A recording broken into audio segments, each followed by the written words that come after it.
Wolf Brother, Chapter 22. Wren was huddled in her sleeping sack, thinking about getting up, when Torak appeared at the entrance to the shelter, making her jump. "Time we got started," he said, crouching by the fire and handing her a strip of dried deer meat. From the shadows under his eyes, she guessed that he hadn't slept any better than she had. She sat up and took a half-hearted bite of her day meal. The scrape on her cheek felt hot, and the bruise above her eye hurt. But worse than that was the creeping dread. It wasn't only the nearness of the cave or the terror of the bear, it was something else, something she didn't want to think about. "I found the trail," said Torak, cutting across her thoughts. She stopped in mid-chew. "Which way did they go?" "West, round the side of the hill, then down into a beechwood." He reached out and stirred the fire, his thin face sharp with anxiety. The bear was right behind him. Wren pictured Wolf racing through the forest with the bear closing in. "Torak," she said, "you do realise that when we track Wolf, we'll also be tracking the bear?" "Yes." "If we catch up with it—" "I know," he broke in, "but I'm sick of waiting. We've waited all night and still nothing. We've got to go and find him. At least I've got to go. You can stay here." "No!"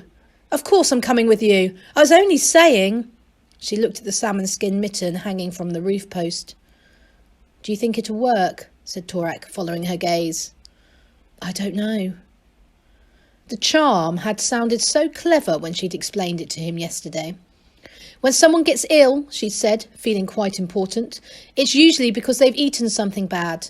But sometimes it's because their souls have been lured away by demons. The sick souls need to be rescued. I've seen Seon do it lots of times. She ties little fish hooks to her fingertips to help her catch the sick souls. Then she takes a special potion to loosen her own souls, so that they can leave her body and find the—" "What's this got to do with the Nanoak?" interrupted Torak. "I'm about to tell you," she'd said. "To find them, Seon has to hide her own souls from demons." "Ah, so if you do what she does, you can hide the Nanoak from the bear?" "I think so, yes. To disguise herself, she smears her face with wormwood and earth blood, then puts on a mask of rowan bark tied with hairs from each member of the clan." "That's what I'm going to do. Well, in a way." After that, she'd made a little box of folded rowan bark and smeared it with wormwood and red ochre. Then she'd put the stone tooth inside and tied it up with locks of her own and Torak's hair. It had been a relief to be doing something instead of worrying about Wolf, and she'd felt proud of herself. But now, in the freezing dawn, doubts crowded in. After all, what does she know about magecraft? "Come on," said Torak, jumping up. "The tracking's good. Lights nice and low." Wren peered out of the shelter. "What about the bear? It might have lost Wolf's scent and come back for us." "I don't think so," he said. "I think it's still after Wolf." Somehow, that didn't make her feel any better. "What's wrong?" said Torak.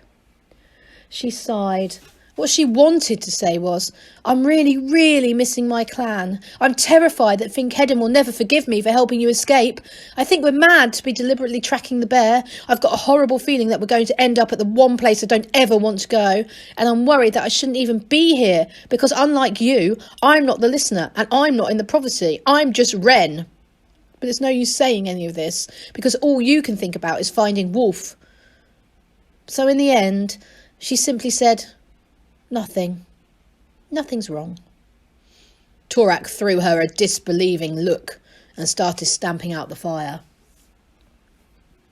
All morning, they followed the trail through the beechwood and then through a spruce forest, turning northeast and steadily climbing. As always, Wren was unsettled by Torak's skill at tracking. He seemed to go into a trance, scanning the land with endless patience and often finding some tiny sign that most full-grown hunters would have missed. It was mid-afternoon and the light was beginning to fail when he stopped. "What is it?" asked Wren. "Shh! I thought I heard something." He cupped his hand to his ear. "There, do you hear it?" She shook her head. His face broke into a grin. "It's Wolf!" "Are you sure?" "I'd know he's a howl anywhere. Come on, he's up that way." He pointed east. Wren's heart sank. Not east, she thought. Please not east. As Torak followed the sound, the ground got stonier and the trees shrank to waist-high birch and willow. "Are you sure he's here?" said Wren. "If we keep going, we'll end up on the fells." Torak hadn't heard her. He was running ahead. He disappeared behind a boulder, and a few moments later she heard him excitedly yelling her name. She raced up the slope and rounded the boulder into the teeth of an icy north wind. She staggered back. They had reached the very edge of the forest, the edge of the fells. Before her stretched a vast, treeless waste where heather and dwarf willow hugged the ground in a vain attempt to avoid the wind, where small peat-brown lakes shivered amid tossing marsh grass. Far in the distance, a treacherous scree slope towered above the fells, and beyond it rose the high mountains. But between the scree slope and the mountains, glimpsed only as a white glitter, lay what Wren had been dreading. Torak, of course, was unaware of all that. "Wren!" he shouted, the wind whipping his voice away. "Over here!" Dragging her gaze back, she saw that he was kneeling on the bank of a narrow stream.